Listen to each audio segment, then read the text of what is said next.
Hello, may adlaw. So, karon natay iskutan nga mga comments. No, na magong comments ako nadawat. Onya ato explain atong tubag.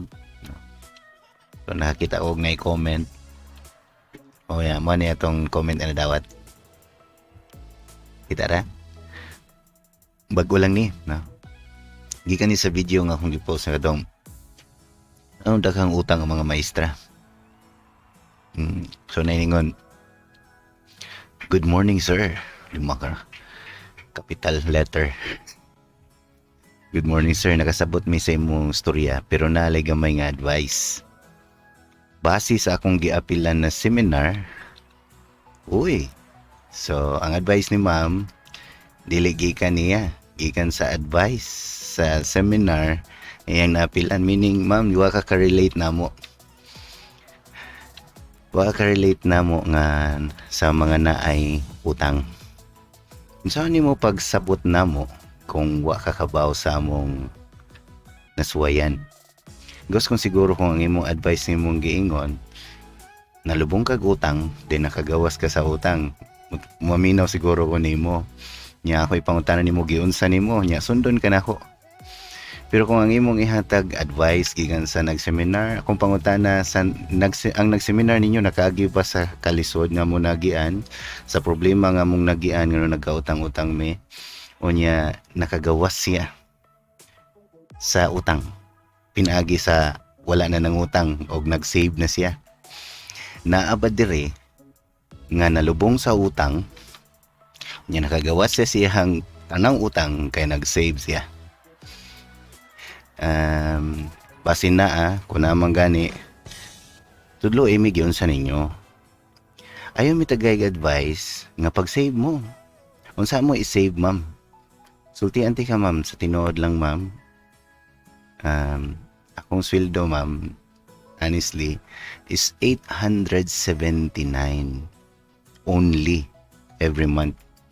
Nya ko imo kung tudloan na nga i-save sa dili unahon ng expenses. So parera gagingnan ko nimo nga pagtigom sa sir ay sa kaon. Tigom sa sir ay nagunahang kaon. Expenses man ang kaon ma'am. Ay sa duty sir kay abot nimo sa eskwelahan, narabay mga amutan. Karon December, na daghang Christmas party. Di na to apilo ng Christmas party sa teachers. Christmas parties mga bata, di ka mo gasto, dili ni mo tagaan o kuan mo mga bata. Sige, expenses man na. So, sige di na to apilon mga bata. Let's get take that kuan kanang idea nga walay labot mga bata ani. So, di ka mo apil sa Christmas party. Okay po na. Sige. So, walay Christmas party, ma'am, sa inyong bahay. Savings man. Ang uban maingon, bitaw, dili man na practical na mag Christmas party. Tangtangon ta na, walay Christmas karong Christmas. Sige, akong 879, di na may mga kadadlaw, i-save to na ako. Kasi, sa tanan mga naiutang din ha, usay, mangutan na ta sa mga tao, nasa sila advice na to, di sila kasabot na to. So akong advice as ako mismo na ko'y utang kunya nabuhi pa ko ng 879. Kaya akong gipunan ako ang source of income. Maunay saktong advice. Ayaw miing na nga pag-save mo sir, pag-save mo ma'am, di naman yung gibuhat. Na naman mi diri, inyo taming gisultian na ana kung wala pa mi nakasud sa utang. Kanang na pa mi daghang sobra. O kadto inyo taming gipugnan. Karon na naman mi diri. Ay nakusulti nga mag-save. That's impractical for me. Dili na maggamit na advice na ako. Ayaw ko sulti nga mag-save kung wala ko i-save. Di ko nimo pa kanon. I have 30 days to live with my 879 pesos. Yainon ko nimo mag-save.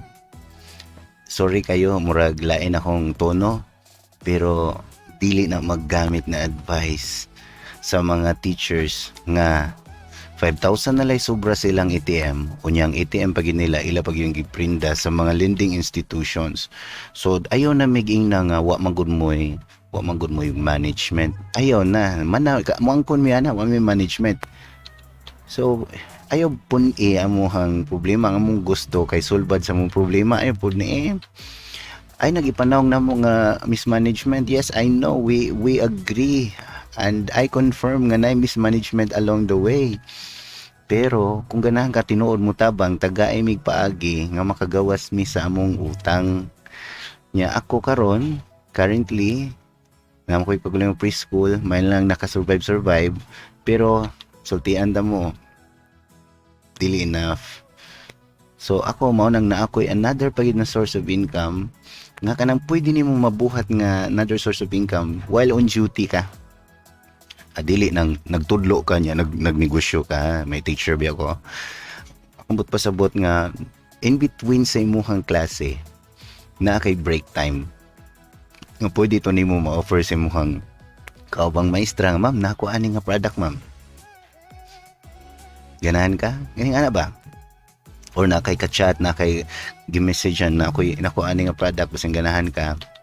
Ingana unta tagay mi og laing source of income.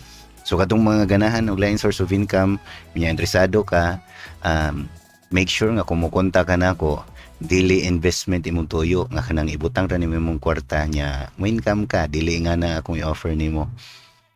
So kana lang, salamat kayo sa ni comment. Tungod nimo ako napakita nganong need ka og another source of income. Mga teachers nga parehan ako situation na basin si ma'am dili ta pareha situation, so salute ko niyo ma'am, thank you.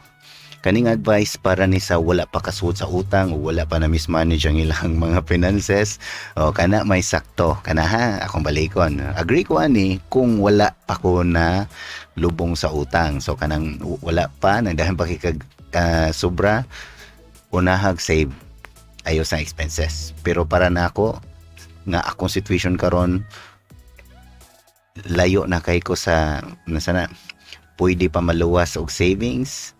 So akong suggestions nga para mga parehan ako nga teachers din na, you need another source of income. Start, pero be ready kay kung na kay sugdan ra ba naapoy resistance. Okay, so kana lang kung na kay i-comment sa ubos niya paibaw ako kung unsay imong ikasultian ni nga video.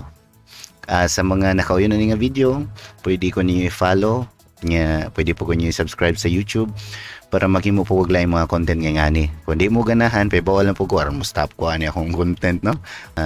Anyway, God bless mga teachers nga mga parehan ako situation, napatay chance, napatay paglaom, don't lose hope.